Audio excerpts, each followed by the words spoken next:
Institution of engineers के अध्यक्ष Shri SL. Garg ji, सभागार में उपस्थित देवियों और सज्जनों, मैं इंस्टीट्यूशन ऑफ इंजीनियर्स के इस विशेष कार्यक्रम में शामिल होकर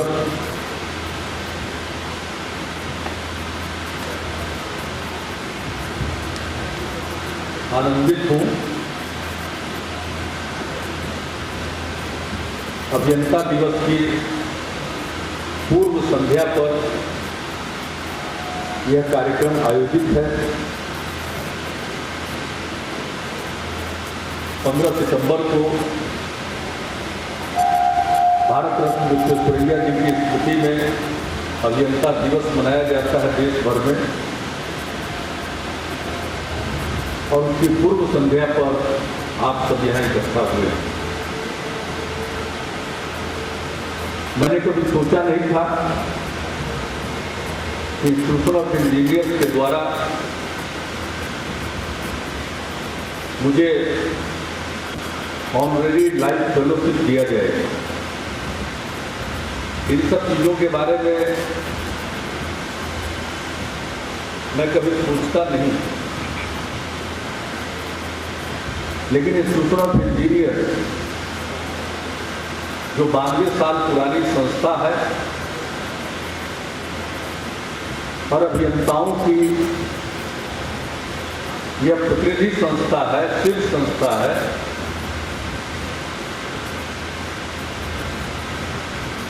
और उसका कोई कार्यक्रम हो उसमें मुझे बुलाया गया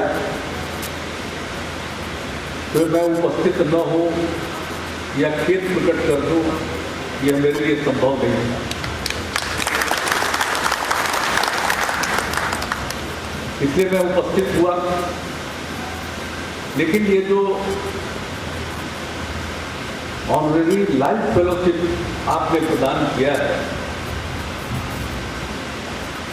और मैं साइटेशन को पूरे तौर पर सुन रहा था, मैं सचमुच भाव विह्वल हूँ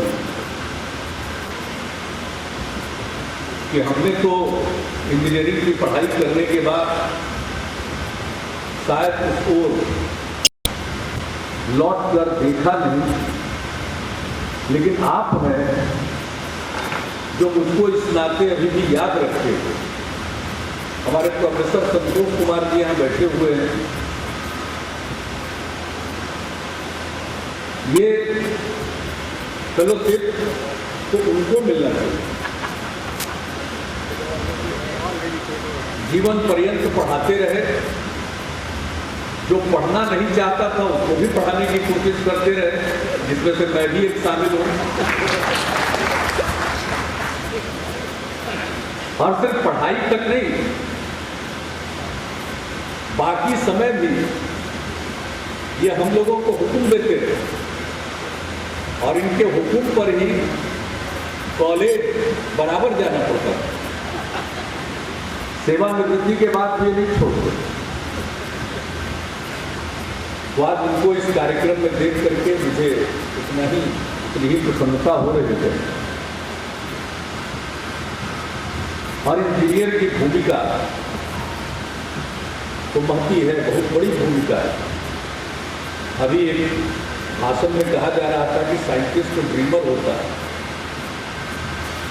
और इंजीनियर तो परफॉर्म करता, वो डूअर। और वाकई अब इस मकान में बैठे हुए हैं, इस सभागार में बैठे हुए हैं, तो बगैर इंजीनियर के ये संभव नहीं है। इसके बाहर हम सड़क पर निकलेंगे,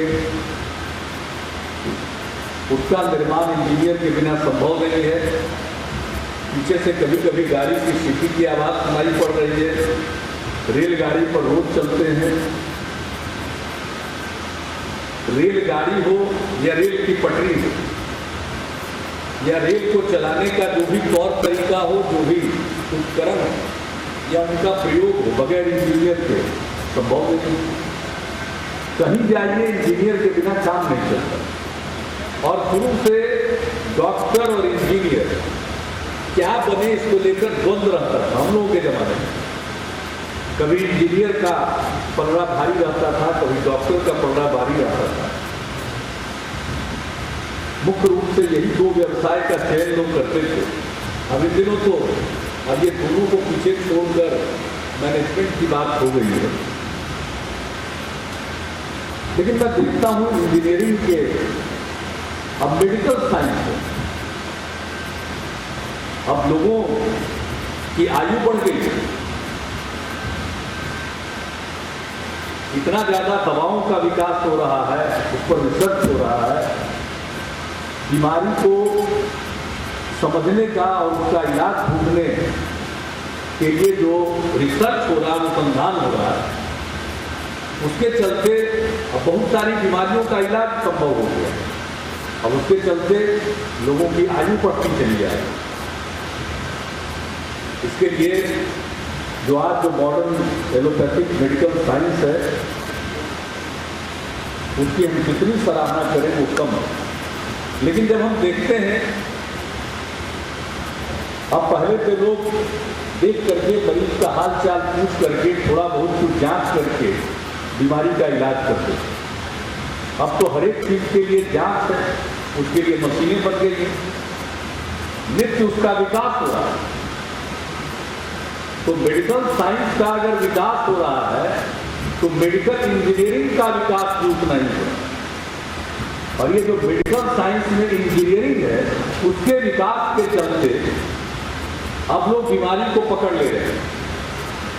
तो भले ही हम लोगों के युवावस्था में डॉक्टर बने कि इंजीनियर, इसको लेकर द्वंद्व होता था लोगों के मन में, लेकिन आज तो हम देख रहे हैं कि दोनों का समन्वय है। अगर लोगों का इलाज करना है तो वहां भी बगैर इंजीनियरिंग के वो इलाज संभव नहीं हो पाता। तो हर क्षेत्र में इंजीनियर की महत्वपूर्ण भूमिका है। आज देश की तरक्की हो रही है या बिहार में विकास का काम हो रहा है, तो इंफ्रास्ट्रक्चर के क्षेत्र में कुछ काम हुआ, प्रारंभ हुआ। मैं नहीं मानता हूं कि सब कुछ हो गया है, अभी तो काम की शुरुआत हुई, बहुत कुछ करना है। अभी हम बहुत पीछे हैं, बहुत आगे जाना है, और जो मेहनत हो रही है और जितना निवेश हो रहा है इसको और बढ़ाना होगा। अभी तो जो विकास दिख रहा है मुख्यतः हुआ सार्वजनिक निवेश पर, जो योजना आकार में वृद्धि हो रही है, सरकार की तरफ से निवेश किया जा रहा है, उस कारण हो रहा है। तो हमें तो अपने निवेश को बढ़ाना ही है हर क्षेत्र में, लेकिन उसके साथ साथ निजी क्षेत्र के निवेश के बगैर सर्वांगीण विकास संभव नहीं होगा। अब बिहार में इंफ्रास्ट्रक्चर के क्षेत्र में भी पब्लिक प्राइवेट पार्टनरशिप के प्रोजेक्ट आने लगे। कल बिहार के बारे में कोई सोचता नहीं था। एक तो पहले सड़कें बनेगी यही नहीं सोचता था। ये तो कोई सोच ही नहीं सकता था कि पुल और सड़क में निजी पूंजी निवेशक आएंगे बिहार में, लेकिन अब वो हो रहा है।